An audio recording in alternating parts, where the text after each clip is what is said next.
पिछले विषय में कोई प्रश्न है?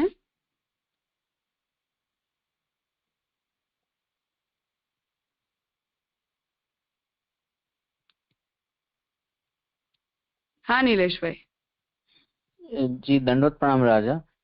जी जी, दो तीन प्रश्न थे, पूछ सकता हूँ ना, क्योंकि पहले से थोड़ा क्वेश्चंस थे। तो अ, जो यहाँ पे कहा ना कि दृष्टांत में आद्य महिषी और दूसरा दृष्टांत श्रुति रूप में गोपीजन, तो आद्य महिषी कौन है? जिन लोगों को ठाकुर जी ने अपने पास में अधिकार दिया, और जो लोग निर्गुण मतलब सात्विक भक्त की कैटेगरी में आते हैं, वो गोपिकाएं। तो मतलब दो दो टाइप गोपिकाएं का यहाँ पे लिया उन्होंने, ऐसे वजह क्या है उस पर्टिकुलरली? हाँ मतलब अधिकार अनुसार है ना। अच्छा। उत्तम अधिकारी हैं, मध्यम अधिकारी हैं, उस तरह से। और दूसरा यहाँ जो ये मैंने देखा लेकिन मिल नहीं रहा था, तो इसके लिए दृष्टवा भावेर अंकुरितम श्लोक कल्प पर्यंत, तो जो वो भावेर अंकुरित श्लोक है वो कहाँ से, भागवत से लिया गया है? हाँ भागवत का है। ओके, क्योंकि वो अनुक्रमणिका है ना, उसमें दिया नहीं था कुछ, वो मिला नहीं। ठीक है, I'll try बीच की to find पंक्ति it. ऐसा कुछ होगा ना, तो वो उसमें नहीं दिखती है। अच्छा। ओके दूसरी ओके। लाइन हो या ऐसा, कभी कभी कुछ अनुक्रमणिका फर्स्ट लाइन से शुरू करते हैं ना। हाँ हाँ, ठीक है जी। जी, सेकंड क्वेश्चन था कि थर्ड, ये जो तत्व अनुभूत है ना, तत्पश्चात लीला सहित भगवान का, तो तत्पश्चात मतलब ये पहले ये होना जरूरी है प्रथम दशा के बाद की बात है, तो मतलब ये कोई स्टेज की बात हो रही है? क्योंकि आगे भी ऐसे आ रहा है ना, भावनिया का जो प्रकार था ना वहाँ पे, कि ये जो जैसे पेज नंबर 15 पे, इस भाव से ही प्रभु के स्वरूप में और प्रभु की लीला में प्रवृत्ति होती है।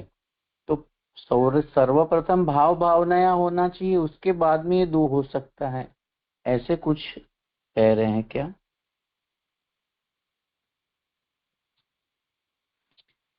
मतलब डेफिनेटली स्वरूप भावना पहले होनी चाहिए। दो, हम सभी के साथ ऐसा होता नहीं है, ये बात सच है, पर होनी चाहिए। क्योंकि हम पहले तो ठाकुर जी के स्वरूप को अच्छे से समझ लेते हैं, या अपने मन में ठाकुर जी का कोई एक प्रकार का स्वरूप हम भावित कर लेते हैं। उसे भावित कर लेने के बाद फिर जो है वो हमें उनके विषय में जो भी शास्त्र भावनाएं बताता है, उन भावनाओं को हमें देखना चाहिए। और वो हो जाए उसके बाद फिर हमें जो है वो उन लीला भावनाओं के को रिलिश करना चाहिए अपने भावित रूप या अपने सेव्य रूप के साथ। तो ये जो स्वरूप की बात कही, तो जैसे अपना कुंती जी की स्तुति में आता है, शुरुआत के मतलब स्वरूप गुण कुछ आदि 9 एक्सप्लेनेशन दिए वो स्तुति में।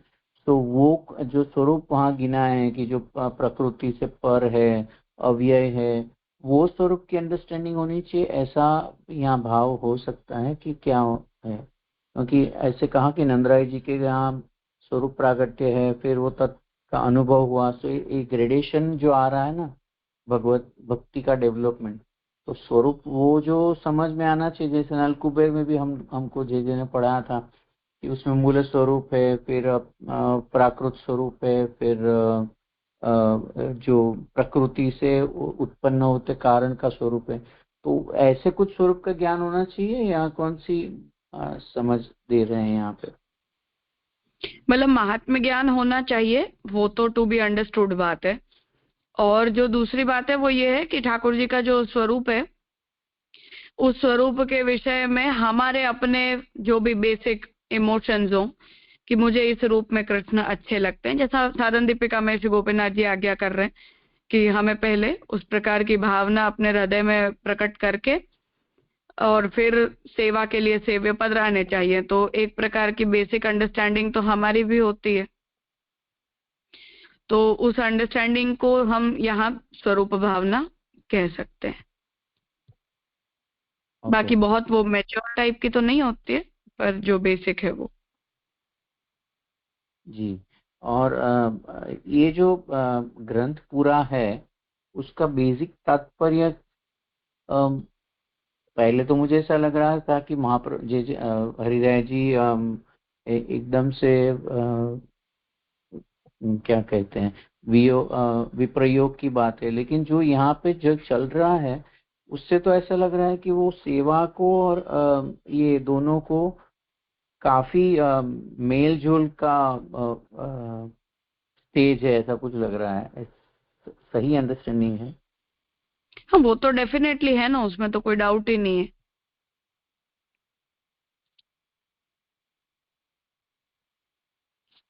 जी। और ये जो ग्रंथ है उसका मूलतः तात्पर्य क्या है?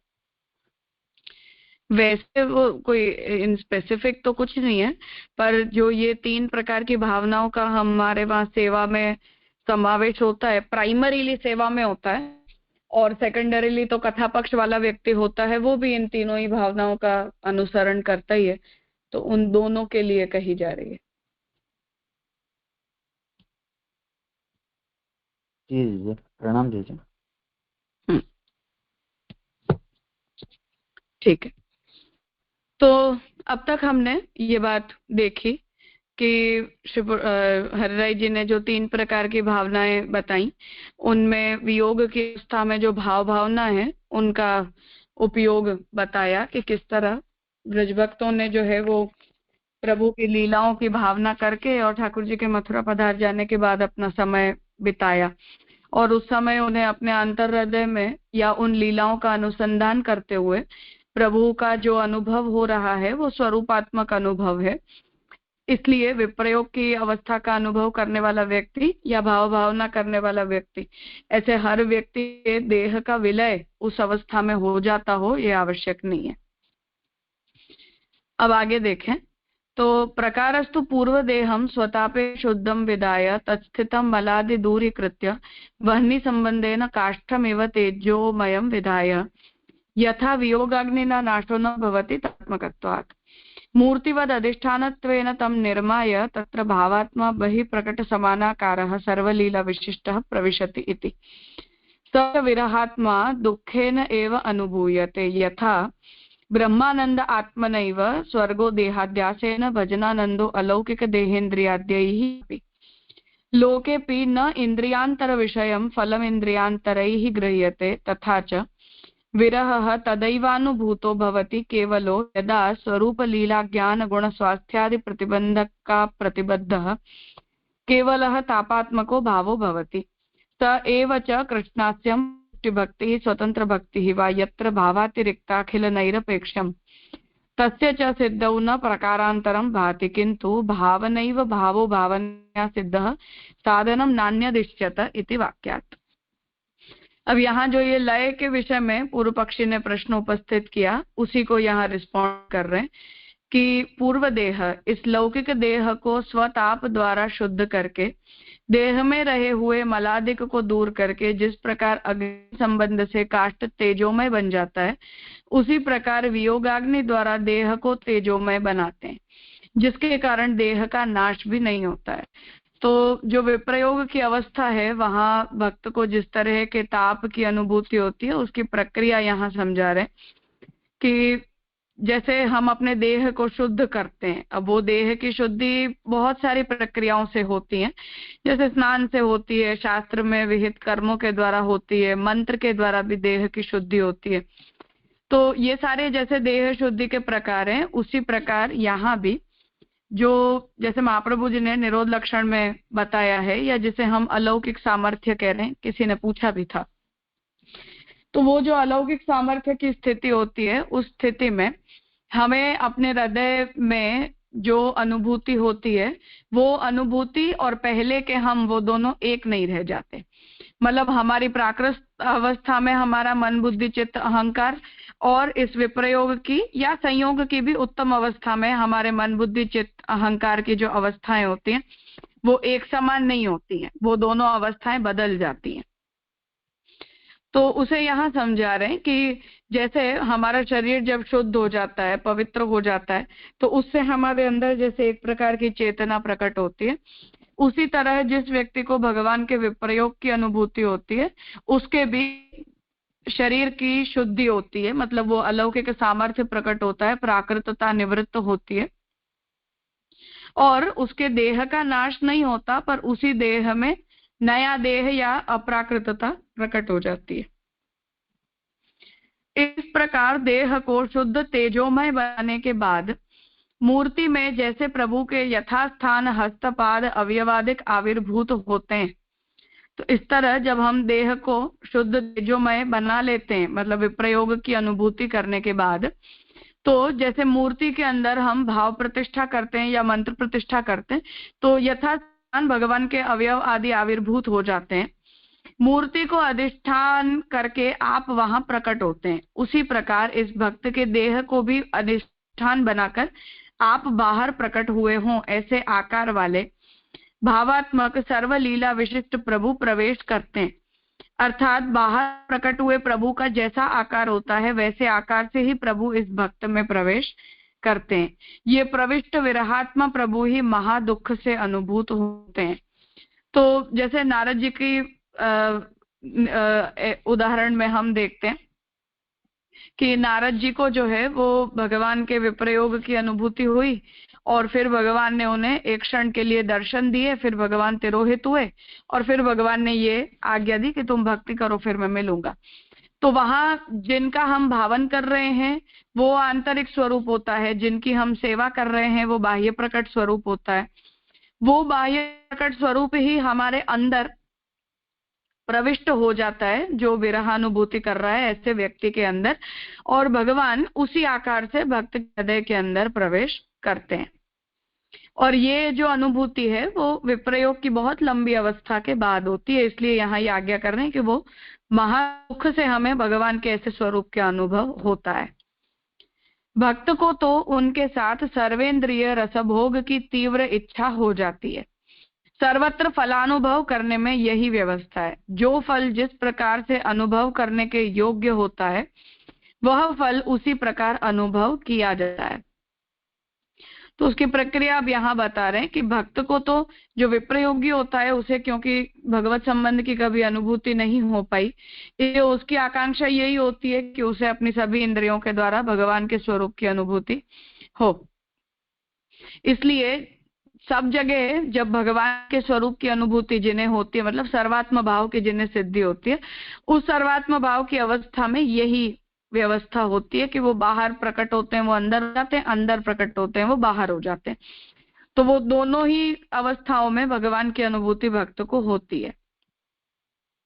जो फल जिस प्रकार से अनुभव करने के योग्य होता है वह फल उसी प्रकार अनुभव किया जाता है। तो व्याख्याकार जो है वो यहाँ सामान्य व्यवस्था बता रहे हैं कि जिन्हें भगवान संयोग प्रदान करते हैं उन्हें संयोग में यथा अवस्था अनुभूति होती है। जिन्हें भगवान विप्रयोग की अनुभूति करवाना चाहते हैं उन लोगों के अंदर यथासंभव ऐसी व्यवस्था होती है। जैसे ब्रह्मानंद आत्मा के द्वारा अनुभव किया जाता है, तो ये डिफरेंसेस बता रहे हैं कि हर प्रकार की फलानुभूति की व्यवस्था अलग अलग होती है। तो जैसे ब्रह्मानंद की अनुभूति ज्ञानी को अपनी आत्मा में होती है, जब उसकी आत्मा के अंदर स्पष्ट रूप से ब्रह्म का आविर्भाव हो जाता है। स्वर्ग देहाध्यास के द्वारा अनुभव किया जाता है। जो व्यक्ति स्वर्ग सुख की अनुभूति चाहता है वो सूक्ष्म शरीर के साथ स्वर्ग की अनुभूति करता है। और भजनानंद अलौकिक देहेंद्रियादि से ही अनुभूत होता है। और जिसे भजनानंद की अनुभूति करनी होती है उस व्यक्ति को तो अपने देह इंद्रियों के द्वारा, अलौकिक इसलिए क्योंकि हमें लौकिक इंद्रियों के द्वारा वो आनंद अनुभूत नहीं होता है, तो वो जब अलौकिकता का संपादन उन देह इंद्रियों में हो जाता है तब हमें उस सेवा की प्रक्रिया में ऐसे परम फल रूपी आनंद की अनुभूति होती है। लोक में भी अन्य इंद्रियों से अनुभव किए जाने वाला फल अन्य इंद्रियों से कहाँ ग्रहित होता है? तो आंख रूप देखती है, कान रूप नहीं देखता है। तो उस तरह प्रत्येक इंद्रियों का अपना अपना विषय है। उस तरह मन, बुद्धि, चित्त, अहंकार के द्वारा सभी फलों की अनुभूति यथाधिकार होती है। सारांश यह है कि जब तापक क्लेश का प्रतिबंध करने वाले स्वरूप, लीला, ज्ञान, गुण, स्वास्थ्य आदि बाधक न बने, तो जो विप्रयोग को यहाँ हरिराय जी फल बता रहे हैं, उस विप्रयोग की परम फल रूपता का अनुभव करने में प्रतिबंध, स्वरूप मतलब भगवान का ही प्रकट स्वरूप उसमें बाधा बनता है, तो भगवान का स्वरूप नहीं, भगवान की ऐसी लीलाएं जिन लीलाओं से भगवान के विप्रयोग की अनुभूति न हो पर संयोग की अनुभूति हो, वो भी बाधा रूप बनेंगी। ज्ञान, गुण, स्वास्थ्य करवाने वाले अन्य वैष्णवों के या गुरुओं के वाक्य वगैरह, वो सब जब बाधक न बने तब ही तापक क्लेश भाव होता है। तो ये सब बाधा जब नहीं बनते तभी हमें तापक क्लेश रूपी भावों की अनुभूति होती है और केवल विरहानुभव होता है और केवल भगवान में विप्रयोग की अनुभूति होती है।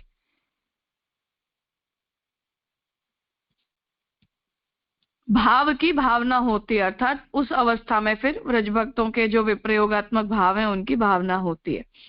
इस भाव को ही हम श्री कृष्णास्य कहते हैं अथवा पुष्टि भक्ति के नाम से जानते हैं, अथवा वह स्वतंत्र भक्ति के नाम से प्रसिद्ध है।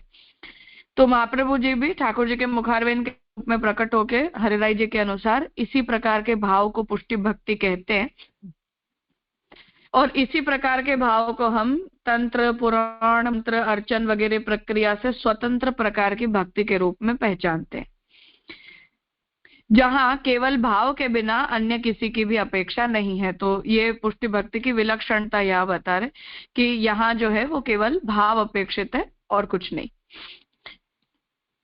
इस पुष्टि भक्ति की सिद्धि में अन्य कोई प्रकार नहीं है परंतु भावना ही साधन है। तो जैसा हमने कहा कि कॉन्टेक्चुअली इस बात को समझना है, ये तात्पर्य नहीं कि हम बैठकर समाधि लगाकर भावना करते रहे। तो तात्पर्य जो है वो ये है कि हमें जो है वो इस फल की अनुभूति हमें खुद करनी होती है और इस प्रकार के फल की अनुभूति करवाने के अंदर हमारे हृदय के जो आंतरिक भाव होते हैं वो नियामक होते हैं, शारीरिक अवस्था या शारीरिक क्रिया नहीं। भाव भावना से ही सिद्ध होता है, उसे अन्य साधनों की अपेक्षा नहीं है। तो जैसा मैं हमेशा कहती हूँ कि पुष्टि मर्यादा का जो डिफरेंस है वो भी भावनात्मक ज्यादा है, क्रिया से उतना तात्पर्य नहीं है। तो तंत्रोपचार भी जब हम पुष्टि भाव से करते हैं, समर्पण भाव से करते हैं, तो वो तंत्रोपचार भी पुष्टि भक्ति का अंग बन जाता है। और जब हम पुष्टि मार्गीय सेवा को भी विक्रय की भावना से करते हैं, लोगों को दिखाने के लिए करते हैं या राग, द्वेष, ईर्ष्या आदि दुर्भावों से करते हैं, तो वो दिखाई देने वाली जो पुष्टि मार्गीय सेवा है वो भी पुष्टि मार्गीय नहीं रह जाके प्रवाह मार्गी बन जाती है। तो वही यहाँ समझाना चाह रहे हैं कि वो भाव नियामक है, क्रिया नियामक नहीं है। तस्याश्च अयम रीतिः आदौ गुरुत्वेन स्वामिनी समाश्रयः तत्रैव भाव सिद्धि। इस प्रकार के भाव की सिद्धि कैसे हो पाएगी, तो उसकी प्रक्रिया बता रहे कि यह भाव किस प्रकार प्राप्त हो सकता है। तो प्रकार बता रहे कि प्रारंभ में गुरु के रूप में श्री स्वामिनी जी अर्थात श्री गोपी जनों का समाश्रय करना चाहिए, क्योंकि यह भाव उनमें ही सिद्ध हुआ है। तो इस प्रकार के भाव को प्राप्त करने के लिए हमें श्री स्वामी जी मतलब सभी गोपी जनों में जो श्रेष्ठ हैं श्री राधा जी को गुरु रूप मानना चाहिए, उनका हमें आश्रय करना चाहिए, क्योंकि श्री स्वामी जी के कृपा से ही इस भाव की सिद्धि होती है जो उन्हें स्वयं भी प्राप्त हुई। तासामेव च स्वत्वं तद्दत्त एव च प्राप्यत इति दानम च न साक्षात किंतु भावना द्वारैव। इस भावना के दानी श्री गोपी जन है। तो ये जो भावना है इसका दान स्वामिनी जी की मुख्यता से व्रज भक्तों के द्वारा किया जाता है, जिस वजह से संन्यास निर्णय में गोपी जनों को महाप्रभु जी ने गुरु कहे हैं। और वे उस भाव का दान हमको करें तो ही वह प्राप्त होता है, और वो हमें अपनी इच्छा से प्राप्त नहीं होता। पर जब व्रजभक्तों की या भगवान की पहले तो ऐसा संकल्प हो कि इस जीव को मुझे इस प्रकार के फल का अनुभव करवाना है, तब भगवान के संकल्प से व्रजभक्तों की इच्छा से हमें ये भाव प्राप्त होता है। दान भी साक्षात नहीं अपितु भावना के द्वारा ही प्रदान करते हैं। और वो जो भाव का दान है वो भी हमें, ऐसा नहीं कि उन्होंने हाथ में आकर हमें कोई वस्तु प्रदान कर दी, परंतु उनकी इच्छा से वो हमें उस प्रकार की भावनाएं प्रदान करते, और उस प्रकार की भावनाओं को अपने हृदय में धारण करने का या प्रकट करने का सामर्थ्य भी हमारे अंदर उनकी कृपा से ही आ पाता है। ऐसा यहाँ हरिराय जी आज्ञा कर रहे हैं। कुछ पूछना है इस विषय में? जी, यहाँ जो ये कहा ना कि स्वर्ग का आनंद, सॉरी कौन सी लेन थी, सॉरी वो स्वर्ग की कुछ बात आई ना, वो लाइन समझ में नहीं आई। स्वर्ग की अनुभूति देहाध्यास के द्वारा हाँ, होती। यस सॉरी, हाँ हाँ वही। हाँ, तो वहां ये तात्पर्य था कि सभी फल की अनुभूति की अपनी अपनी योग्यताएं होती हैं। तो कोई व्यक्ति ये चाहेगा कि मुझे आत्मा के द्वारा स्वर्ग की अनुभूति हो, तो ऐसा तो नहीं हो सकता है। तो वो देहाध्यास, शरीर के द्वारा ही भोगने योग्य है वो। उस तरह से प्रत्येक फल को भोगने की सामर्थ्य हमारे संघात के अंदर अलग अलग नेचर की होती है। इसलिए जो ये विप्रयोग की अनुभूति है वो आंतरिक रूप से अनुभूत होती है, वो बाह्य रूप से नहीं हो सकती है। जो भजनानंद होता है उसकी अनुभूति केवल आंतरिक नहीं हो सकती है, वो इंद्रियों के द्वारा ही हो सकती है, ऐसा कहना चाह रहे हैं। जी।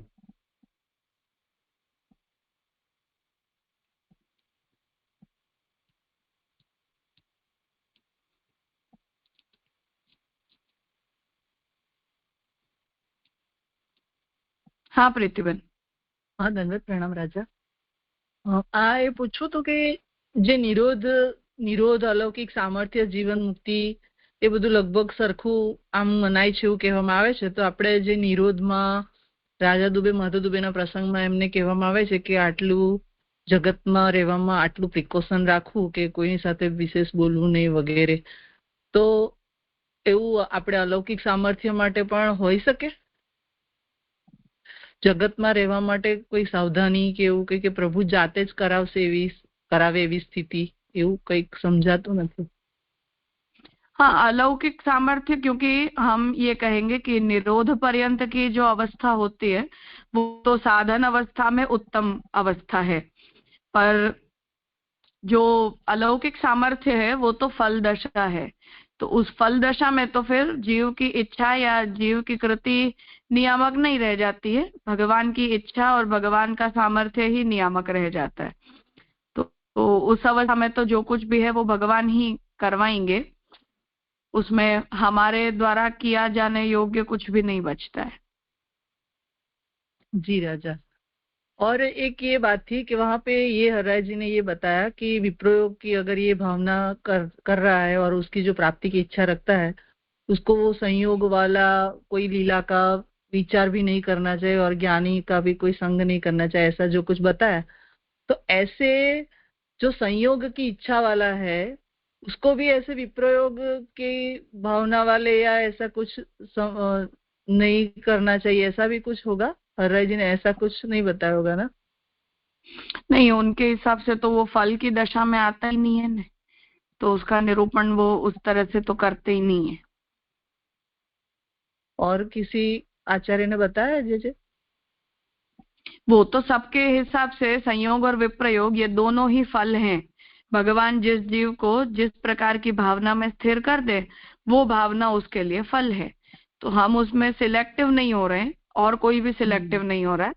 हरिराय जी का ऐसा अप्रोच है कि वो एक को सिलेक्ट करके और उसे फल मान रहे हैं, तो उस तरह से उसका विवेचन कर रहे हैं। बाकी तो संयोग और विप्रयोग दोनों फल होते हैं जहां भगवान हमें स्थिर कर दें। हाँ जी। और ये हरराय जी जो विप्रयोग की भावना वगैरह जो बता रहे हैं, तो सेवा जो कर रहा है तो उनको ऐसी अवस्था प्रभु देंगे कि वो विप्रयोग का अनुभव करेगा? जो भी संयोग, हाँ। उनका ये मानना है ना कि ये संयोग है वो साधनावस्था है, फिर विप्रयोग का दान होगा, तो विप्रयोग का हाँ दान होने में वो संयोग में ऐसा कुछ प्रभु ऐसी कुछ लीला करेंगे कि उसको विप्रयोग का दान करेंगे, ऐसा समझना चाहिए। हाँ बिल्कुल, अपनी इच्छा से तो जीव नहीं कर पाएगा ना। हाँ जी जी हम्म। जी जी जी। तो ऐसी तो कोई इच्छा नहीं करेगा ना क्या प्रभु से विप्रयोग हो। हाँ कोई भी नहीं करेगा, ऑब्वियसली नहीं हाँ करेगा, वही तो। इसलिए थोड़ा कम समझ में आता है, पर खैर ठीक है। हाँ ठीक है जी। और कुछ पूछना था, याद नहीं आ रहा है, मैं कल पूछ लूंगी जी। हाँ कोई बात नहीं। हाँ जी प्रणाम। हाँ प्रणव भाई। प्रणाम राजा। वहाँ ये जो जहाँ पर ये देहाध्यास की बात आई उसके बाद जो सारांश बताया वहां पर ये जो ताप कलेश की स्थिति है उसका स्थिर रहना और वहां पर स्वरूप लीला ज्ञान गुण स्वास्थ्य आदि बाधक न बने तब वो भाव होता है। अर्थात ये विप्रयोग की ऐसी स्थिति है जहां पर ये सब में वो जीव इंक्लूसिव होगा भी और फिर भी वो उसके जो ताप का भाव है उसे बनाए रखेगा। ऐसा अर्थ जल कमलवत कोई स्थिति हो, ऐसा अर्थ कहना चाह रहे हैं? नहीं, जब ये सब बाधक तत्व मिट जाएंगे तब जाके विप्रयोग की भावना करने योग्य स्थिति जीव की बनेगी और उस भाव में वो स्थिर होगा, या उस प्रकार की भाव करने की उसमें योग्यता आएगी। हाँ, पर ताप कलेश तो मतलब जो आगे से बात आ रही है तो फिर ऐसा है कि जब तक ये सब बाधक बन रहे हैं तब तक ताप नहीं होगा, फिर ऐसा अर्थ हो जाएगा। हाँ, ये सब अगर जैसे संन्यास निर्णय में महाप्रभु जी कह रहे हैं कि वो स्वास्थ्य वाक्य आदि न कर्तव्यम, तो वहां कोई महात्म्य ज्ञान बताने जाएगा, जैसे उद्धव जी गोपी जनों को बताने लग गए, तो किसी के मन में अगर वो स्वास्थ्य वाक्य बैठ जाए तो तापक्लेश खत्म ही हो जाएगा ना उसका। मान लिया हमने कि भगवान हमारी आत्मा है, फिर तापक्लेश करने का क्या तात्पर्य है। अच्छा अच्छा, तो वो वहां ज्ञान मतलब मैं ऐसे पता नहीं अर्थ यहाँ पर कुछ ऐसे सूझ रहा था क्योंकि ये भाव की एक कैसे कह सकते हैं एक निरंतर स्थिति हो वैसा लग रहा है, इसलिए वहां पर जैसे लीला भी है वो भी, जैसे अभी ताप कलेश का बाधक लीला कैसे बन सकती है वो भी फिर अर्थ समझ नहीं आ रहा था। स्वरूप भी ताप मतलब कलेश का मतलब उस प्रकार की लीलाएं कि जो संयोग की अनुभूति करवाए।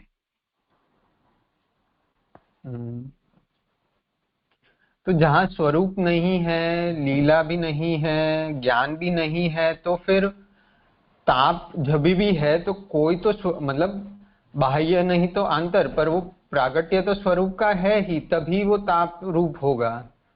तो उसका वो जैसे संन्यास निर्णय में वो अग्नि का दृष्टांत है कि वो बाहर प्रागट्य हो जाए, वे वो ही लाइन से कह रहे हैं क्योंकि इस सब हाँ यहाँ वही पर कहना, उन्होंने एग्जैक्ट संन्यास करने वाली प्रक्रिया कहना चाह रहे हैं। क्योंकि प्रश्न इसलिए होता है कि वहां पर तो एक ज्यादातर स्वरूप के बाह्य प्रागट्य से फोकस है, यहाँ पर सभी कैरेक्टर ले रहे हैं, स्वरूप भी, लीला भी, ज्ञान भी, गुण भी और स्वास्थ्य और आदिपद भी है फिर साथ में। तो ये सभी ही ना हाँ। हो तो फिर एक प्रकार से तो ये वो केवल अद्वैत की स्थिति जैसा कुछ लगता है। नहीं नहीं, तो ठाकुर जी के प्रति विप्रयोग का भाव तो है ही ना, तो द्वैत बना हुआ है शुद्ध, अद्वैत होगा तो अनुभूति कहाँ होगी विप्रयोग की। पर ये सब मतलब तो फिर ये ऐसा है कि इनमें से कुछ भी बाह्य प्रकट नहीं है वैसे, क्योंकि बाह्य कोई नहीं होना पक्ष, चाहिए। हाँ पर हाँ, कोई स्वरूप पक्ष, भी, लीला भावना भी आंतर तो होगी ही, सब कुछ आंतर होगा ना, बाह्य नहीं चाहिए कुछ भी, इंद्रिय गम्य नहीं होना चाहिए।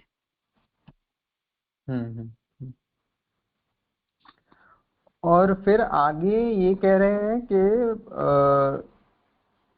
और केवल विरहानुभव होता है, भाव की भावना होती है, इस भाव को ही हम श्री कृष्णा से कहते हैं अथवा पुष्टि भक्ति के नाम से जानते हैं और अथवा स्वतंत्र भक्ति। तो वहां पर स्वतंत्र भक्ति कहने का तात्पर्य क्योंकि जीव की मुख्यता से इसलिए नहीं, ऐसी कोई भक्ति शास्त्र ने कभी किसी को सिखाई नहीं है, किसी को बताई नहीं है, किसी से करवाई नहीं है, इसलिए।